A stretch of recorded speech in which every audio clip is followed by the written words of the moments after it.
Aisha, thank you for the updates.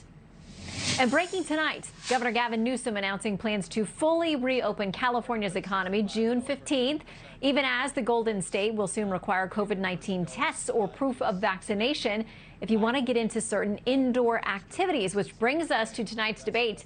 Is it legal? Let's bring in criminal defense attorney David Bruno and attorney Erin Elmore. Welcome back to both of you. Hello, Shannon. Thank you for having us.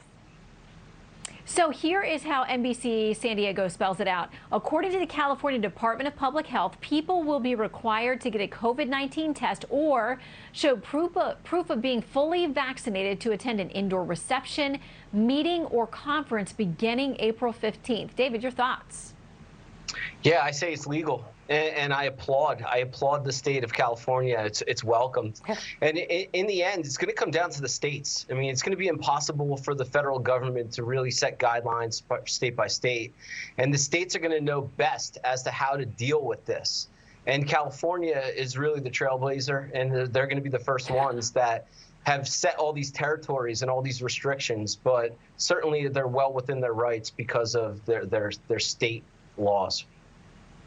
Well, one of the first things I heard about this today was somebody tweeting, bring on the lawsuits, because you know the minute they start requiring these things, there will be challenges to them. An opinion piece in the Wall Street Journal today saying that vaccine passports will prolong lockdowns. Here's their take, the authors. They say the idea that everybody needs to be vaccinated against COVID-19 is as scientifically baseless as the idea that nobody does. The vaccine passport should therefore be understood not as an easing of restrictions, but as a coercive scheme to encourage vaccination. Erin. Shannon, Your Honor, what happened to my body, my choice? Isn't that our battle cry?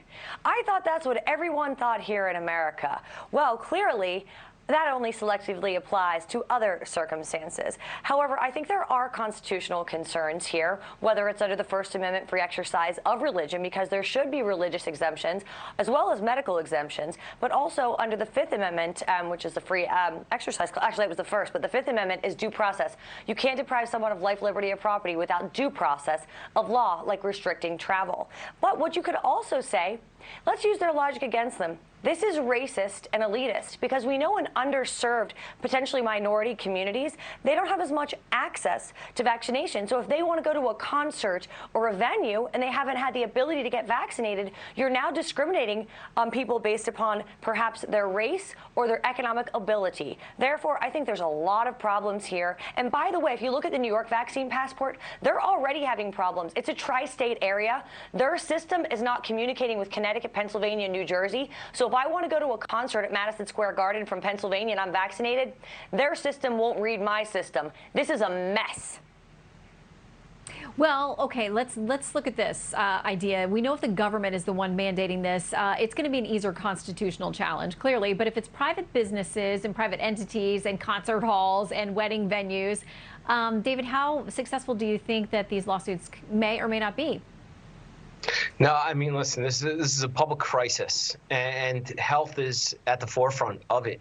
So when it comes down to governments requiring things like these, like vaccines, I mean, they already require things in public schools for public reasons. So I think if you look at precedent, what we do at the schools and how we require them, it's going to really blend into what we're dealing with next. Erin, we do quickly have a number of governors now stepping up to say they will not allow vaccine passports by private businesses or government actors in their states.